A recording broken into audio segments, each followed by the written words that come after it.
अच्छा, मुंह से बोल नहीं सकते। अंतर्राष्ट्रीय ध्यान गुरु स्वामी दीपांकर जी महाराज आज सहारनपुर में है, तो चर्चा हो जाए स्वामी जी से। स्वामी जी, 2 साल से ज़्यादा का वक्त हो चुका है, भिक्षा यात्रा आप निकाल रहे हैं सनातन को एकजुट करने के लिए।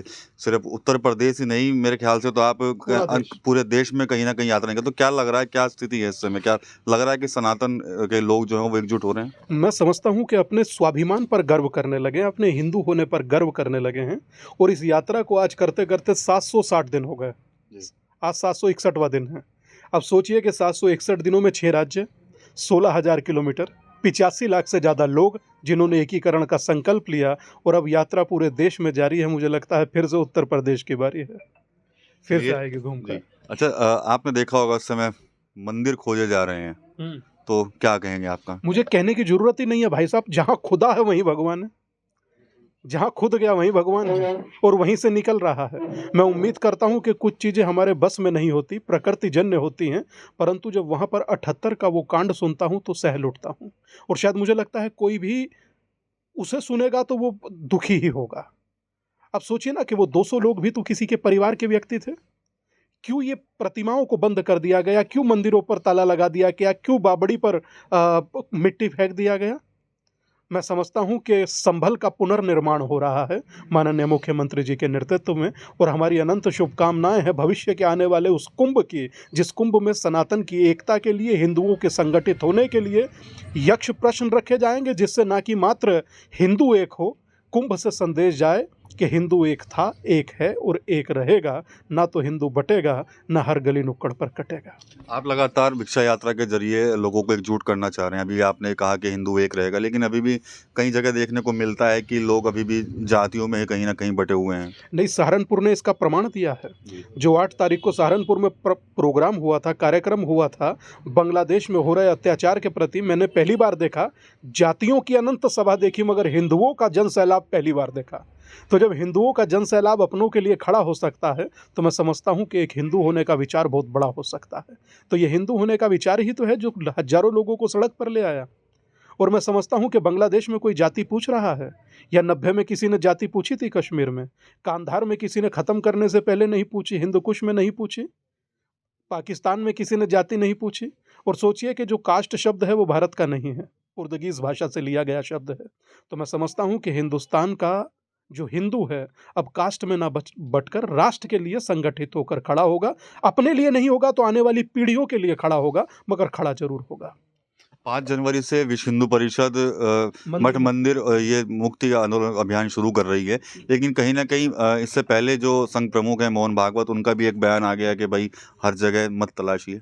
मैं समझता हूं कि पूज्य सरसंघ चालक जी ने जो कहा है शिरोधार्य, और कोई नई खोज हो भी नहीं रही है जहाँ तक मेरा मानना है।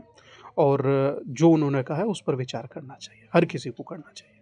मुजफ्फरनगर में अभी कुछ दिन पहले एक मंदिर खोला गया, कई दिनों बाद, लद्दावाला इलाके में था, मुस्लिम बहुल्य क्षेत्र में। वहाँ पर मुस्लिम समाज के लोगों ने स्वागत किया, पुष्प वर्षा करी है। तो क्या आगे भी उम्मीद रखते हैं आप? आप समझिए कि आज से पहले कावड़ पर कभी पुष्प वर्षा हुई थी? आज से पहले बताइए। हमारी हर शोभा यात्रा पर पत्थर, और छोड़िए शव यात्राओं तक पर पत्थर। हर जगह हम लोगों की यात्रा, प्रभात फेरी या कुछ भी हो रहा था उस पर पत्थर।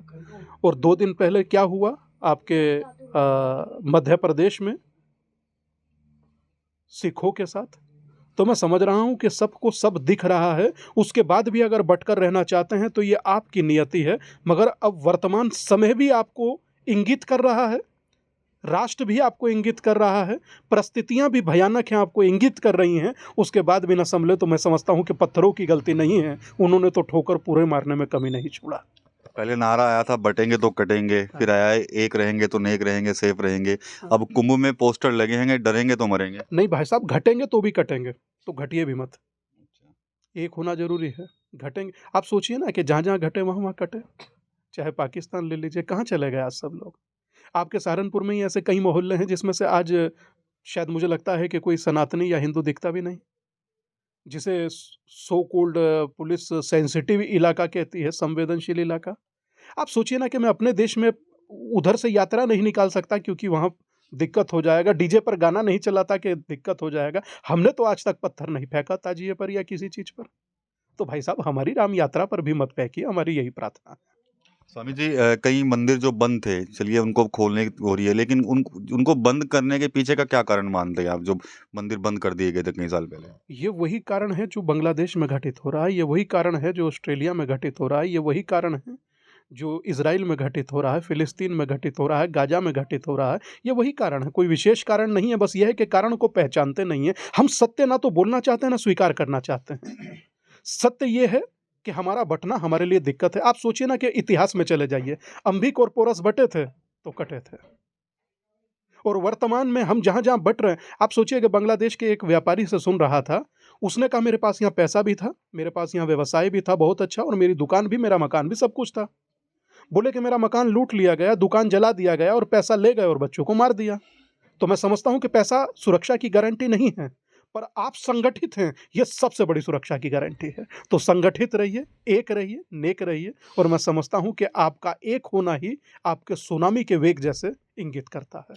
अगर आप एक रहेंगे तो सेफ रहेंगे। इसके अलावा एक नया नारा आज स्वामी दीपांकर जी ने दिया है कि भाई घटेंगे तो कटेंगे। तो ये थे स्वामी दीपांकर जी महाराज, जिन्होंने तमाम मुद्दों पर हमसे चर्चा की है। टीवी 9 यूपी के लिए सहारनपुर से विकास कपिल।